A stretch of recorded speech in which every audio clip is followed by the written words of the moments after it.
योग वशिष्ठ का ये सूत्र कहता है, all this is truly Brahma, all this is आत्मा।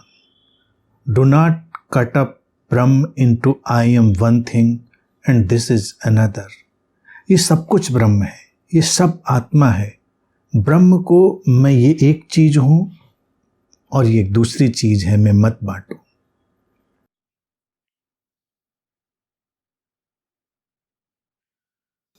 सब वही सोर्स है, वही स्रोत है। स्रोत, सोर्स, ब्रह्म एक ही चीज है, वही आत्मा है, वही उसका सब फैलाव है।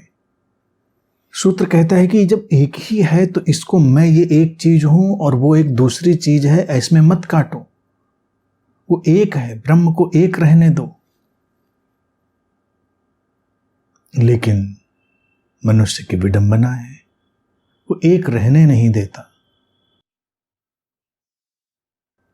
अनेक में बंटना तो जीवन के विस्तार के लिए शुभ है, लेकिन वो इस बांटने की जो ऑर्गेनिक वननेस है, जो एक मौलिक एकत्व है, उसको नहीं देखता। क्योंकि एक ही स्रोत, एक ही ब्रह्म बंटकर विविधताओं में जा रहा है। वो उसको ऐसे देखता है कि ये एक चीज है, ये दूसरी चीज है।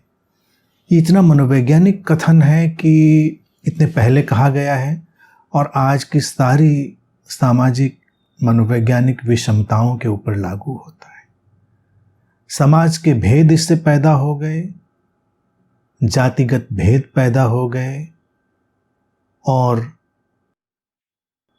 संगठित धर्म खड़े हो गए, उनके भेद पैदा हो गए। भेद ही भेद। और भेद अगर वो ये जान ले कि ये एक ही चीज है, एक ही सोर्स, उसी का विस्तार है, तो सब झगड़ा झंझट खत्म हो जाए। लेकिन कहाँ खत्म होता है? वो धर्म जो इसकी बात करते हैं वो कितना विभाजन पैदा करते हैं। देखिए, धर्मों की किताबें हो जाती हैं, किसी के पास वेद पुराण गीता उपनिषद है, उसके वेद पुराण गीता उपनिषद पर आप कोई टिप्पणी कर दीजिए तो उसको चोट लगती। चोट इसलिए नहीं लगती कि कोई ऐसी बात हो गई जो गलत थी, सही गलत तो वो जानता नहीं, जो वो मानता था उसकी मान्यता के विपरीत, क्योंकि वो इसको विशेष मानता था। किसी का गुरु ग्रंथ है, किसी की कुरान है, किसी की हदीस है, किसी की बाइबल है, किसी की कुछ किताबें। और ये मनुष्य की कितनी बड़ी मूढ़ता, जड़ता और मनोवैज्ञानिक असफलता थी जब उसने किताबों को भी पवित्र बना दिया। इसीलिए मैं बार बार इस बात को दोहराता हूं, कोई किताब पवित्र नहीं होती, हर किताब पवित्र है। भारत में वो सनातन परंपरा जो अक्षर को ब्रह्म कहती है, हमने किताबों को पवित्र बना दिया। कैसे? जब अक्षर ब्रह्म है और उस अक्षर से जुड़कर बनने वाले शब्द भी ब्रह्म है, ये ब्रह्म का ही सब कार्य व्यापार है, तो जहां कहीं भी वो अनुगूंज है वो पवित्र है। ये नहीं कि ये किताब पवित्र है, आपने उस पर उंगली रखी नहीं, लोग आहत हुए नहीं। कई लोग तो इस बात पर ही आहत हो जाते हैं कि आपने जब गुरु ग्रंथ का नाम लिया, कुरान का नाम लिया, गीता का नाम लिया, तो उतने सम्मान से नहीं लिया।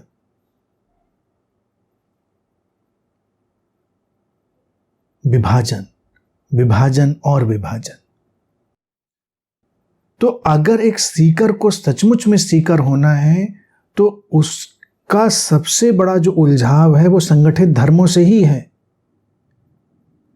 क्योंकि वो ऊपर से तो यही बात कहते हुए दिखाई देते हैं, बड़ी अच्छी, बड़ी सुंदर बात ऊपर से, कि सब एक है, एक ही नूर है, एक ही ब्रह्म है, एक ही अल्लाह है, एक ही गॉड है। अरे जब एक ही है तो फिर झगड़ा झंझट कहां पर है? एक ही है तो एक पवित्र और दूसरा कम पवित्र क्यों है? एक ही है तो एक कम और एक ज्यादा क्यों है? ये केवल ऊपर ऊपर से कहा जाता, अंदर से नहीं जानते। अंदर से जब जानेंगे तो मैं ये एक चीज हूं, वो एक दूसरी चीज है, ऐसे सब विभाजन गिर जाएंगे, सारा रेसिज्म गिर जाएगा, समाज के सारे ये ऊंच नीच के ढांचे गिर जाएंगे, सारे ये व्यवस्थागत जो दुर्भावना के और अस्पृश्यता के, छुआछूत के, भेदभाव के सारे ढांचे हैं, वो गिर जाएंगे। एक ही है, अलग मत कहो। फिर ये बात जब गहरे बैठ जाएगी तो हम देखें, हम ऐसे विश्व में रह रहे होंगे जो एक एनलाइटन सोसाइटी होगी, जहाँ एक अभूतपूर्व इकोलॉजिकल बैलेंस भी होगा। अभी तो हमको लगता है ये हमारा जीवन, ये पेड़ अपना जाने, जंगल अपना जाने, ये जीव पशु पक्षी अपना जाने, लेकिन जब हम देखते हैं सब एक का ही विस्तार है तो हम एक संतुलन में आ जाते हैं। नहीं तो काटो जंगल, तोड़ो पहाड़, सुखाओ नदियां, सब करते चले जाओ, क्योंकि ये एक जीवन है, वो दूसरा जीवन है, हम ऐसे मानते। मारते जाओ, काटते जाओ सारे पशु पक्षियों को, एक दिन स्पीशीज लुप्त होते जाएंगे, संतुलन बिगड़ता जाएगा और फिर कुछ का कुछ होगा, तब हमें परेशानी होगी। क्योंकि हम एक जीवन के ऊपर दूसरे जीवन को ज़्यादा प्रमुखता दे देते हैं कि ये जीवन ज़्यादा महत्वपूर्ण है, दूसरा जीवन कम महत्वपूर्ण है। ये स्थिति ज़्यादा महत्वपूर्ण है, दूसरी स्थिति कम महत्वपूर्ण है। ये मनुष्य ज़्यादा महत्वपूर्ण है, दूसरा मनुष्य कम महत्वपूर्ण है। एक कम ज़्यादा आता क्यों है? क्योंकि ये जो एकत्व है ये अंदर हमारे नहीं बैठा। और इसके लिए यकीन मानिए, ये केवल फिलोसॉफिकल बातें नहीं हैं। हमको सबसे पहले संगठित धर्मों से मुक्त होना होगा। सबसे पहले हमको पवित्र किताबों से मुक्त होना होगा। वो बोझ है मनुष्यता के ऊपर, क्योंकि एक स्थिति अगर पवित्र होगी तो दूसरी अपवित्र हो ही जाएगी। एक स्थिति महान होगी तो दूसरी गैर महान हो ही जाएगी। हमको एक ऐसी लय में आना है जहां पर कोई विभाजन नहीं है।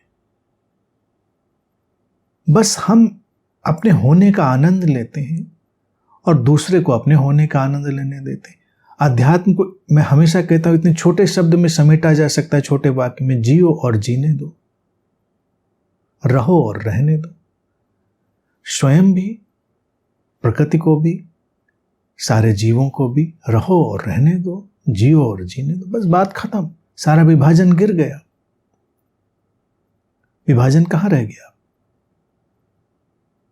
तो एक साधक बहुत ही खुले हुए मस्तिष्क का, बहुत ही उदात्त एलिवेटेड कॉन्शियसनेस का होता है, जहां पर उसके अंदर ये बात बिल्कुल समा गई है कि एक ही ब्रह्म है, एक ही सोर्स है, अनेक अनेक रूप हैं।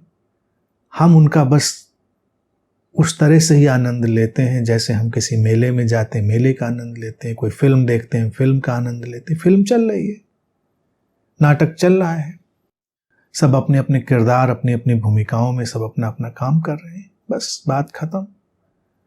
नाटक खत्म होता है, सब अपने अपने सोर्स में वापस लौट जाते हैं।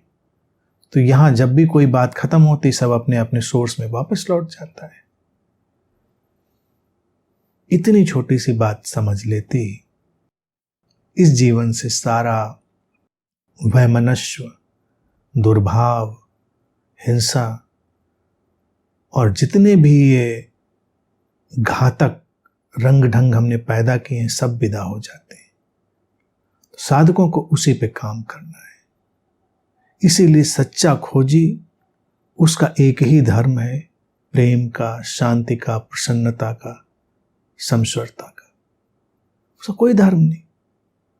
यानी कि धर्म के नाम पर जो चलता है वो कुछ नहीं, वो तो ब्रांड है, टैग है, और हर ब्रांड, हर टैग कुरूप है।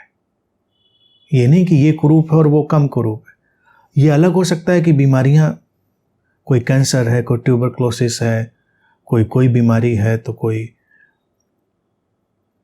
कोई बीमारी अभी उगना शुरू हुई है, सर्दी जुकाम जैसी हो सकती है।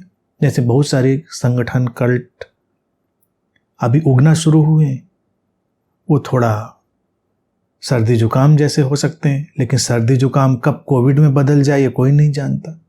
फ्लू है, फ्लू को लोग हल्के में लेते रहे, जैसे उनको लगा कि हाँ ठीक है, होता है, गला खराब होता है, थोड़ा ऐसा होता है। लेकिन कब फ्लू ऐसी प्राणघातक कोविड जैसी बीमारी में बदल जाए, कोई नहीं जानता। तो आज हमको जो